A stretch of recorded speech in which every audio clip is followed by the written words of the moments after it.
Ezequiel, no capítulo 37, a partir do primeiro versículo.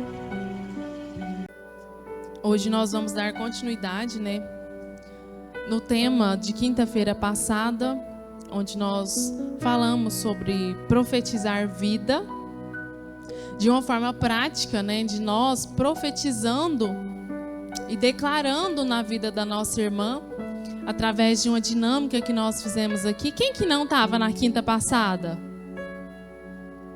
Irmã, vocês perderam. Foi bênção. Uma quinta de muita comunhão, de vermos a presença de Deus realmente em cada abraço, em cada frase declarada de bênção, de desejos do nosso coração para a vida de cada uma das irmãs. E hoje nós vamos estar continuando falando sobre esse tema com a referência bíblica, onde nós já falamos aqui, Ezequiel 37, onde fala sobre profetizar. E é isso que nós vamos estar saindo daqui desta noite com esse entendimento, a importância de nós profetizarmos vida, profetizarmos bênçãos e declarar com a nossa boca aquilo que nós queremos que o Senhor realize e que se faça em nossa vida e que se faça em nós e através de nós. Amém? Todas encontraram? Ezequiel, no capítulo 37, o primeiro versículo diz assim: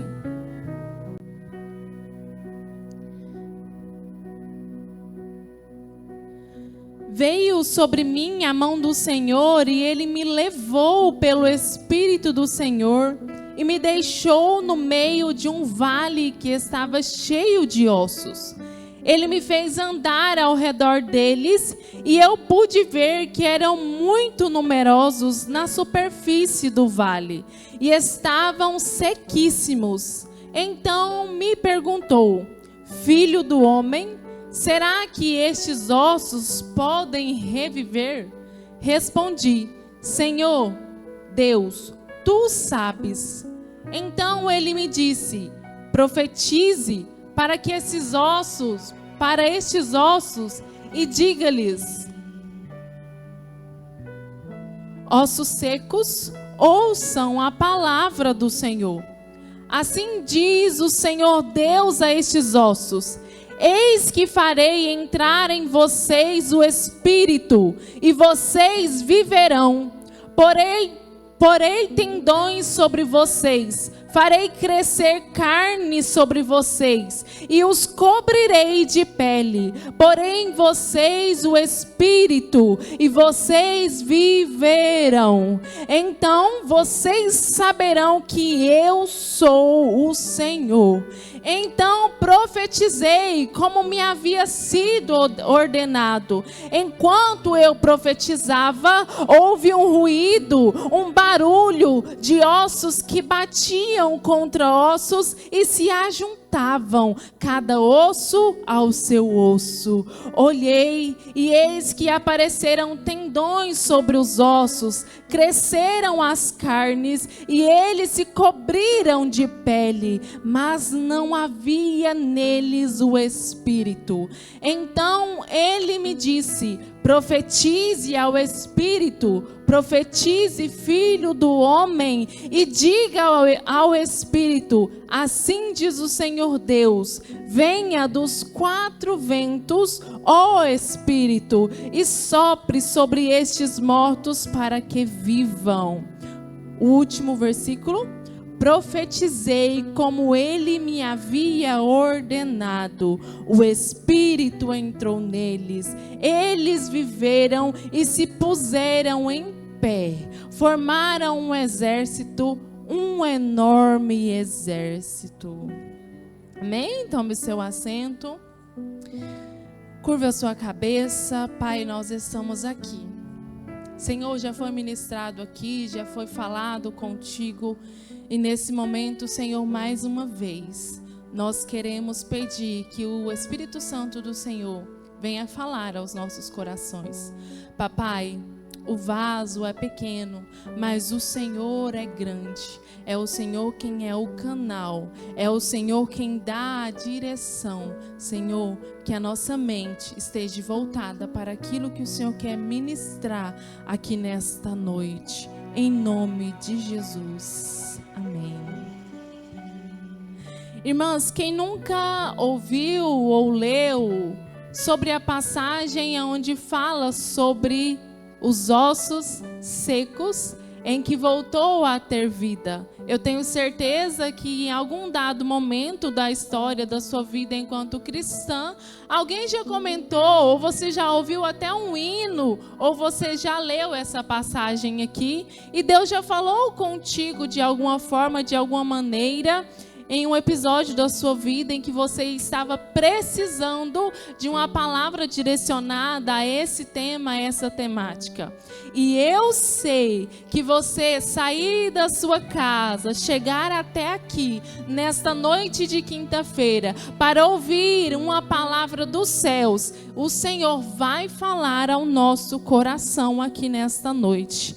Eu acredito que se você chegou, dobrou os seus joelhos, falou com o nosso Deus, o nosso Pai, pedindo uma palavra, pedindo que falasse contigo, mantenha o seu olhar, mantenha o seu pensamento atento àquilo que Ele quer derramar sobre nossas vidas aqui nesta noite. Nós entendemos que quando se trata de Ezequiel, nós vemos um cenário onde o povo de Israel, o povo escolhido, o povo que outrora estava escravizado, o povo que era tratado realmente de uma forma muito difícil enquanto trabalhadores escravizados. Então Deus, sendo o grande Pai protetor e provedor, fez com que eles saíram ali da terra do Egito, passassem por um período ali de espera, no qual é o período em que eles atravessavam o deserto, onde nós vimos na palavra do Senhor grandes feitos em que Deus fez para com aquele povo. Por exemplo, o sapato, passava-se os anos, mas o sapato acompanhava o tamanho do pé. Esse é o cuidado de Deus. A sua roupa, por mais que talvez alguém começou ali a passagem pelo deserto com 12, 13, 14 anos e foram se passando os anos, ele foi crescendo, ela foi crescendo e a roupa ia acompanhando também, tendo vista que a palavra do Senhor menciona que o trajeto foi de 40 anos, não foi 40 dias, mas foi um processo longo. Então aquele povo estava atravessando e quando estava com frio, nós vemos o cuidado de Deus para com eles, que mandava uma coluna de fogo para aquecer aquele povo. E quando eles estavam ali no sol escaldante durante o dia, no deserto, o que acontecia? Deus mandava nuvem para cobrir e que eles não se escaldassem do sol quente. E quando eles estavam com fome, o que Deus fazia? Mandava do céu a comida para que eles se saciassem, para que eles se fartassem, e ainda dizia: não precisa guardar para amanhã, porque todos os dias eu virei, eu mandarei o mantimento, todos os dias o maná cairá do céu para você e para os seus. E quando eles estavam com sede, Deus era aquele que provia que saísse água de um deserto, aonde se encontrava água na rocha, para que eles pudessem se saciar. Esse foi o trajeto do cuidado do Senhor. Estou voltando um pouquinho na história para que todas as irmãs entendam. Então, eles chegaram até a terra tão esperada, a terra prometida, aonde nós vemos que na palavra do Senhor este povo, por mais que foi cuidado, por mais que foi amparado, por mais que Deus estava ali o tempo todo com eles, mas houve rebeldia, houve rebelião, houve murmuração, houve reclamação, mesmo com todos esses benefícios que estava Deus proporcionando para com eles, mesmo assim esse povo ainda tinha e encontrava motivos que não existiam para reclamação. E então Deus, sendo justo, Deus não proporcionou que eles entrassem ali naquela terra, mas em todo o período Deus cuidou deles, Deus esteve com eles, até que o tempo foi passando, já estando uma nova geração na terra prometida, e houve-se grande murmuração, lamento novamente perante o povo, e chegou até certo momento na Bíblia, onde nós vemos que havia um povo de Israel, que de certa forma estava sendo ali unido pelo Senhor, mas que eles se rebelaram e fizeram dois povos, o reino do sul e o reino do norte. Talvez se você ainda não leu essa passagem na Bíblia, eu quero te convidar para que você, quando puder, sente-se, coloque a Bíblia e vá ler para entender um pouquinho a história, a trajetória do povo de Israel. E então eles foram divididos, o reino do sul e o reino do norte, até que chegou dado o momento em que este povo volta a se unir e são escravizados, são exilados e estavam ali presos na Babilônia. E é onde nós vamos novamente falar aqui em Ezequiel, que é o contexto dessa palavra: um povo cativo, um povo preso, um povo exilado, mas continuava sendo o povo escolhido, continuava sendo o povo de Deus. E então, aonde havia um cenário de desesperança, um cenário caótico, um cenário de tristeza, mas Deus permanecia com eles e deu novamente o escape, levantando profetas assim como Ezequiel. Aonde Ezequiel, nessa passagem que nós lemos no capítulo 37, Deus leva para que ele vejam ossos secos, leva para o vale, e a palavra do Senhor diz que Deus fala: Ezequiel, está vendo esses ossos? São o povo israelita, muitos deles já não estão mais em carne aqui com você, mas estão aí sequíssimos em ossos. Aí sabe o que é lindo? Deus diz a Ezequiel que outrora, lá no capítulo 2, fala da chamada dele, aonde trata que Ezequiel estava caído, porque Deus fala assim: levante-se, Ezequiel, levante-se, Ezequiel, que eu vou falar contigo. E aonde fala que o Espírito de Deus entrou no espírito de Ezequiel e ele se colocou de pé. E aí nós já começamos a ministração da palavra nessa introdução, querendo te dizer: ei, talvez nós nos encontramos em situação como estava este homem, ali nessa situação, caído no meio de um cenário caótico, no meio de um cenário onde havia trevas, escuridão, desilusão, tristeza, angústia. Mas aí Deus chegou e diz para ele: levanta, levanta, levanta, Ezequiel. E mais, Deus falou assim: coloca o meu Espírito em ti. Aleluia. Coloca o meu Espírito em ti. Então Ezequiel não estava mais sozinho, assim como nós não estamos sozinhas.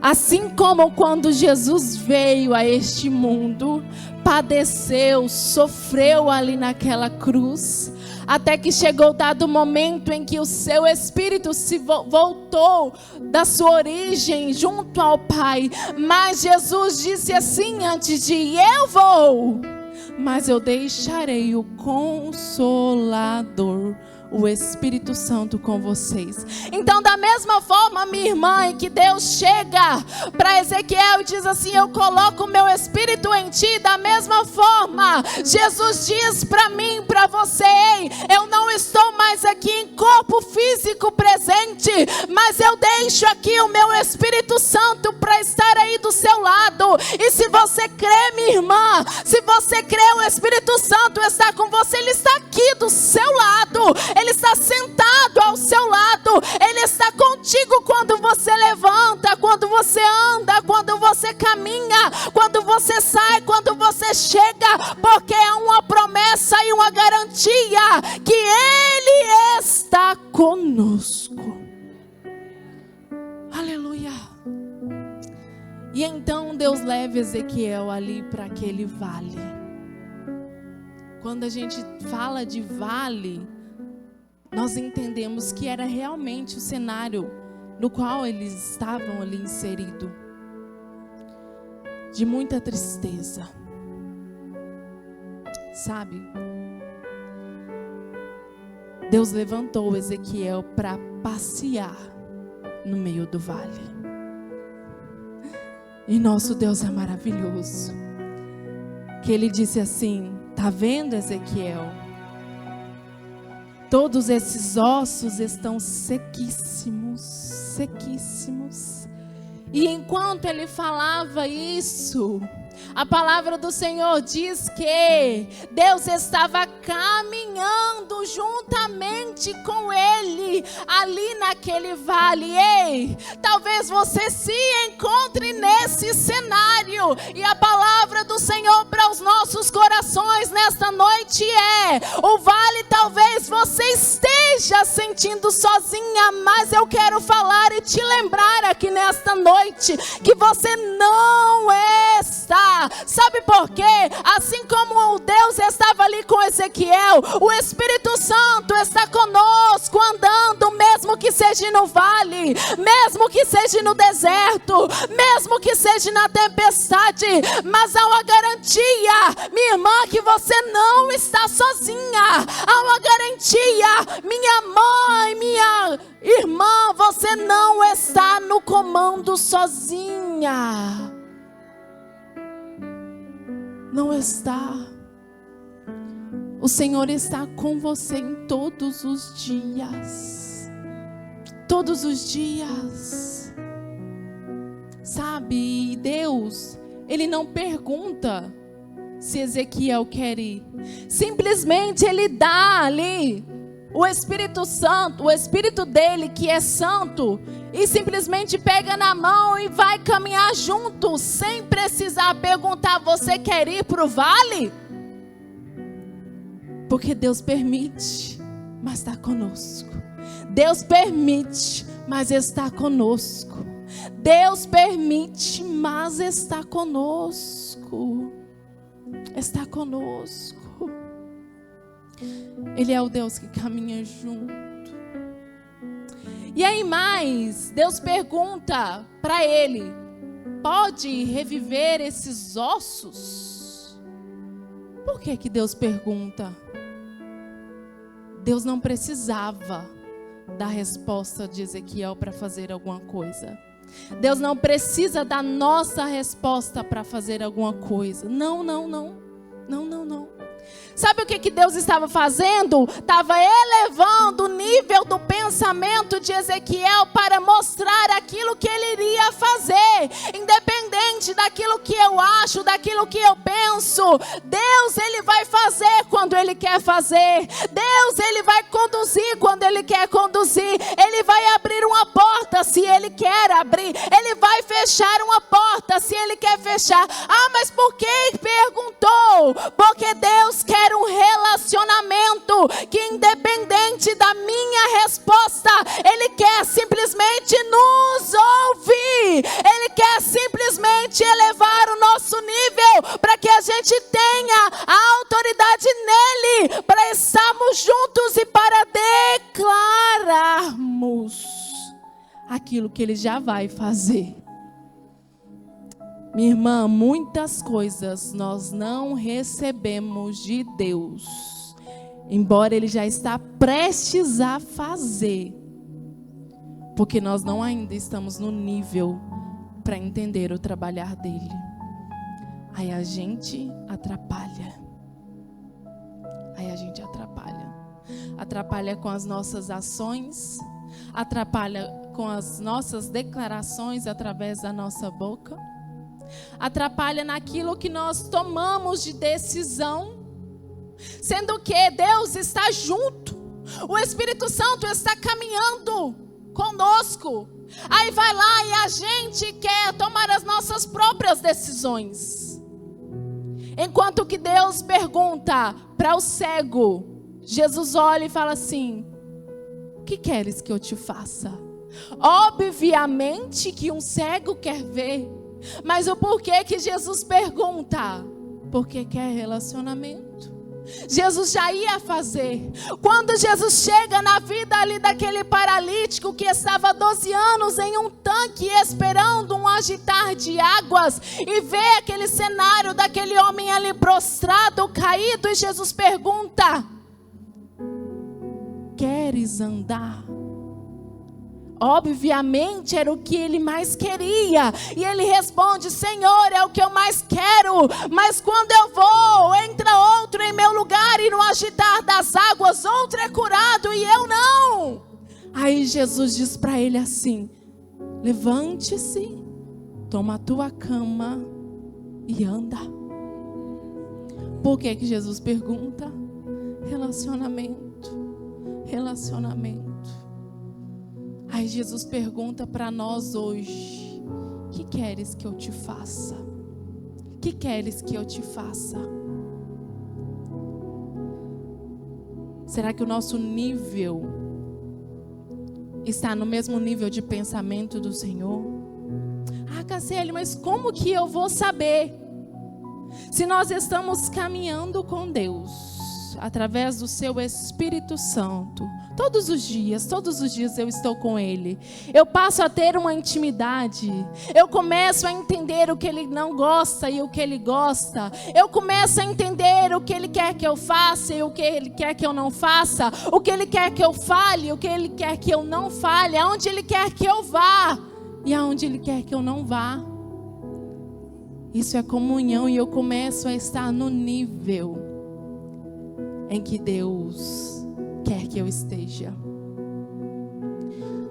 E aí então Deus fala: profetiza.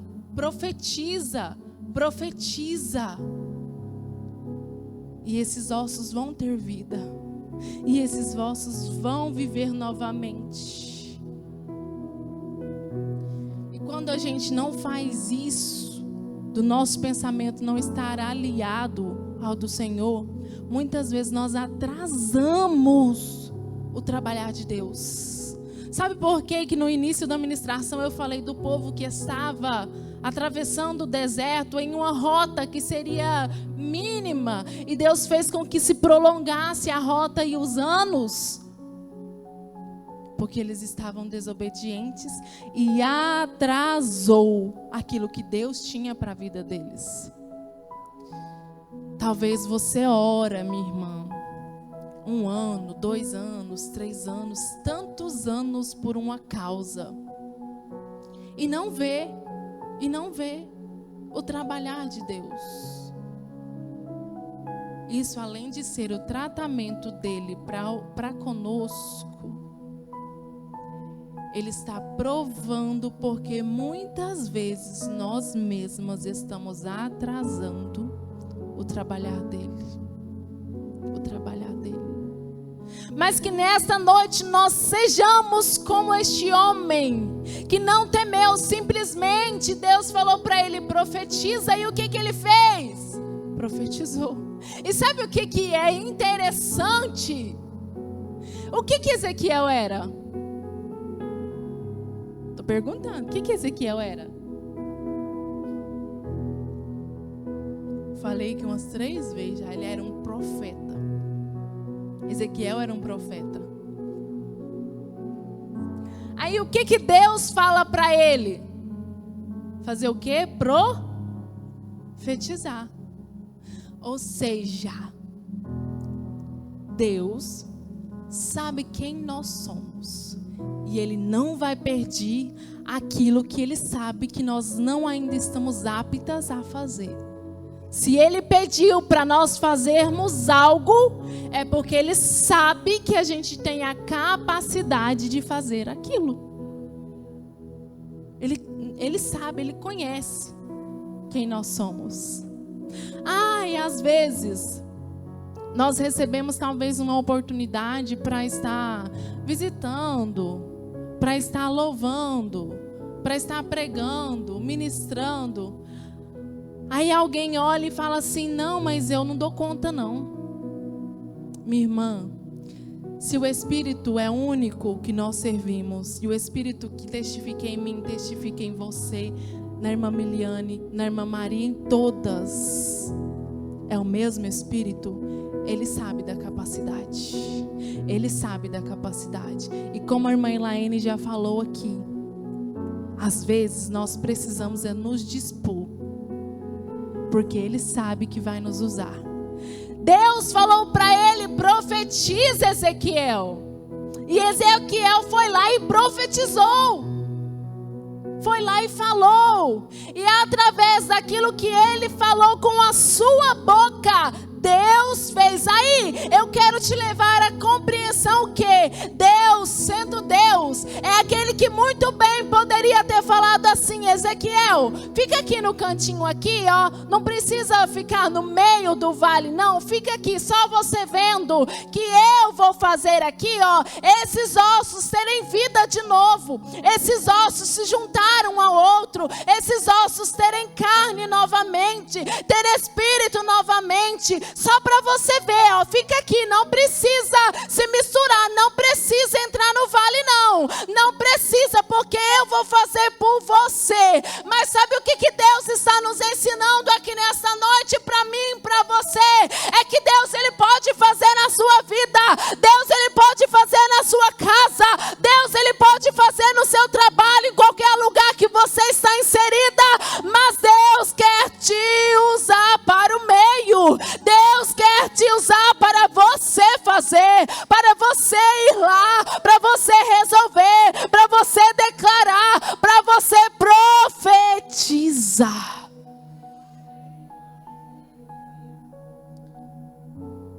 Essa é a bondade e a graça de Deus e a misericórdia de Deus. Mesmo nós sendo pequenas, Ele nos usa. E Ele tem prazer nisso, em nos usar. Já vamos partir para o final, que o relógio não nos espera.